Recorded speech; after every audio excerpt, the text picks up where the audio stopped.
오늘 우리에게 주시는 하나님의 말씀은 골로새서 3장 12절에서 17절까지 말씀입니다.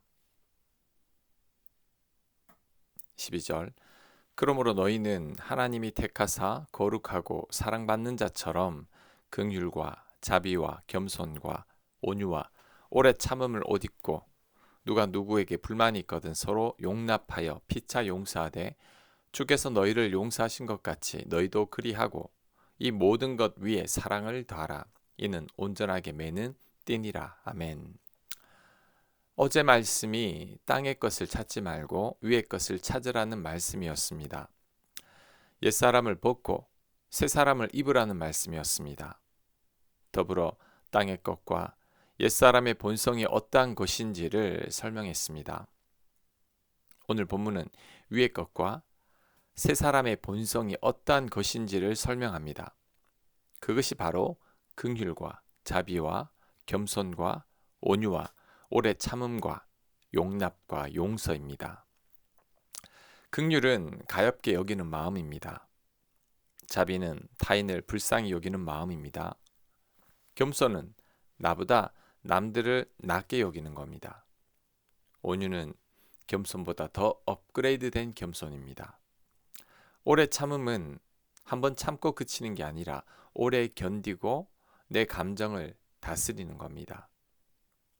용납과 용서는 타인의 허물을 그냥 눈 감아주는 거죠. 이런 마음들은 모두 타인을 향한 마음입니다. 나 유익을 생각하는 게 아니라 타인을 먼저 생각하고 배려하는 마음입니다. 타인을 향한 사랑의 마음이라고 할 수 있습니다. 그래서 이런 감정들 위에 사랑을 더하라고 말씀합니다. 긍휼과 자비와 겸손과 온유와 오래 참음과 용서를 하면서 더불어 사랑하라는 것입니다. 이렇게 하는 것이 위의 것을 생각하는 것입니다. 옛사람을 버리고 새 사람을 입는 거죠. 나는 죽고 내 안에 주님 뜻대로 사는 삶입니다. 물론 이렇게 살아가는 것이 쉽지는 않습니다. 인간들은 본능적으로 자신의 유익을 먼저 생각합니다. 나를 희생하며 타인을 섬기려고 하지 않습니다. 이것이 우리들의 이기적인 본능이죠. 이때 예수님을 생각해야 합니다. 그래서 바울도 주께서 우리를 용서하신 것처럼 우리도 용서하라고 말씀하고 있습니다. 우리를 살리기 위해 우리 대신 십자가에 달리신 예수님의 사랑을 생각함으로 우리 또한 사랑하라는 것입니다. 그 사랑의 마음으로 타인에게 긍휼과 자비와 겸손과 온유와 오래 참음과 용서를 베풀라는 것입니다. 우리는 우리 힘으로 사랑할 수가 없습니다. 우리 힘으로 긍휼과 자비와 겸손과 온유와 오래 참음도 불가능합니다. 우리 옛사람으로는 도저히 할 수 없는 본성이죠. 하지만 이제는 가능해졌습니다. 이전에 나는 예수님과 함께 죽었기 때문이죠.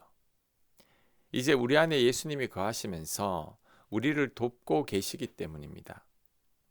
그래서 우리 힘과 능력이 아닌 예수님의 힘과 능력으로 우리는 사랑할 수 있게 됐습니다. 예수님의 힘과 능력으로 우리도 예수님처럼 사랑할 수 있게 된 거죠. 예수님의 포도나무 비유를 생각해야 합니다. 예수님은 포도나무고 우리는 가지입니다. 가지가 할 수 있는 것은 아무것도 없습니다. 단지 포도나무에 잘 붙어 있기만 하면 되죠. 그럴 때 포도나무가 뿌리에서 영양분을 공급받아서 가지에게 보내줄 겁니다. 그때 가지는 받은 영양분을 포도나무 열매에 전하기만 하면 됩니다. 그때 풍성한 포도가 열리게 되는 거죠. 이처럼 우리는 주님께 붙어 있어야 합니다. 주님만 의지하고 주께서 주시는 힘과 능력을 공급받기만 하면 됩니다. 그럴 때 우리도 사랑할 수 있습니다. 그전에는 실천하기 어려웠던 긍휼과 자비와 겸손과 온유와 오래 참음도 할 수 있습니다. 가장 어려운 용서도 가능합니다. 왜냐하면 우리가 하는 게 아니라 우리 안에 주님이 하시기 때문이죠. 사랑하기 힘들 때 억지로 사랑하려고 애쓰지 않는 게 좋습니다. 왜냐하면 우리 힘으로 아무리 애를 써도 절대 사랑할 수 없기 때문입니다. 우리는 나를 사랑하사 나를 위해 죽기까지 하신 예수님의 사랑을 생각해야 합니다. 그 사랑이 있어야 비로소 사랑할 수 있습니다. 더불어 우리는 주님께 붙어 있기 위해 애써야 합니다. 사랑하기 위해 애쓰는 것이 아니라 주님께 붙어 있기 위해 애써야 합니다. 그럴 때 주님이 주시는 힘을 공급받습니다. 그 힘으로 우리가 사랑할 수 있습니다. 두 가지를 꼭 기억해야 합니다. 첫째, 우리 힘으로 절대 사랑할 수 없습니다. 둘째, 주님께 붙어 있어서 주님이 주시는 힘으로 우리는 사랑해야 합니다. 15절 말씀입니다. 그리스도의 평강이 너희 마음을 주장하게 하라. 너희는 평강을 위하여 한 몸으로 부르심을 받았나니 너희는 또한 감사하는 자가 되라. 그리스도의 말씀이 너희 속에 풍성히 거하여 모든 지혜로 피차 가르치며 권면하고 시와 찬송과 신령한 노래로 부르며 감사하는 마음으로 하나님을 찬양하고 또 무엇을 하든지 말에나 일에나 다 주 예수의 이름으로 하고 그를 힘입어 하나님 아버지께 감사하라. 아멘. 그리스도의 평강이 우리 마음을 주장하게 하라고 합니다. 다른 번역 성경에는 그리스도의 평강이 우리 마음을 지배하고 다스리게 하라고 번역했습니다. 이를 볼 때 평강이 우리가 원한다고 누릴 수 있는 게 아니라는 것을 알 수 있습니다. 우리가 평강하려고 해도 잘 안 되는 게 평강입니다. 그렇다면 어떻게 하면 평강할 수 있을까요? 평강은 예수님께서 우리 마음을 지배하고 다스릴 때 가능한 겁니다. 내 안에 주님이 나를 주장해야 평강할 수 있습니다. 그렇다면 우리는 평강을 위해 주님의 도움을 요청해야 합니다. 평강이 내 힘으로 되는 게 아니기 때문입니다. 주께서 우리 마음을 다스리고 지배할 때 우리는 평강할 수 있습니다. 그래서 우리들은 기도해야 합니다. 평강을 위해서 주께서 우리의 마음을 지배하고 다스려 달라고 기도해야 합니다. 그럴 때 비로소 우리는 평강할 수 있습니다. 또한 우리가 감사하라고 바울은 권면합니다. 우리가 불평하고 원망할 때 우리 마음에 절대 평강이 찾아올 수 없습니다. 우리가 불평과 원망 가운데 있을 때 주께서 우리를 지배하고 다스릴 수도 없습니다. 그러니 우리들은 감사해야 합니다. 일상 가운데 감사가 넘쳐야 합니다. 우리 뜻대로 안 돼도 감사해야 합니다. 감사하기 힘든 상황 속에서도 주님을 신뢰함으로 감사해야 합니다. 그럴 때 주께서 우리 마음과 생각을 다스리고 주장하십니다. 그리스도의 평강이 우리를 차지하는 것입니다.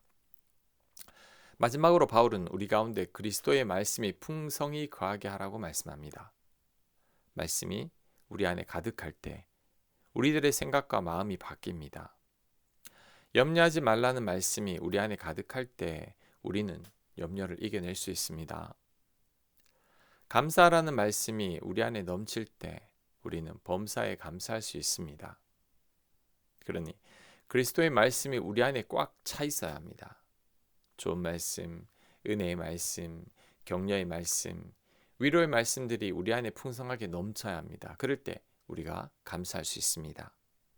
그럴 때 그리스도께서 우리의 마음을 쉽게 주장하고 다스릴 수 있습니다. 그렇게 되면 그리스도의 평강이 우리 가운데 넘치게 되는 것입니다. 평강을 위해 세 가지를 말씀드렸습니다. 첫째, 그리스도의 평강이 우리 마음을 지배하고 다스리게 해달라고 기도해야 합니다. 둘째, 평강을 위해 감사해야 합니다. 셋째, 하나님의 말씀이 우리 가운데 풍성해야 합니다. 그럴 때 우리는 평강할 수 있습니다. 평강할 수 없는 상황 속에서도 평강으로 살아갈 수 있습니다. 범사에 평강을 누리며 살아갈 수 있습니다. 아멘. 묵상과 적용 질문입니다. 평강하지 않다면 주께서 내 마음을 다스리고 지배하고 있는지 한번 반성해 보시기 바랍니다.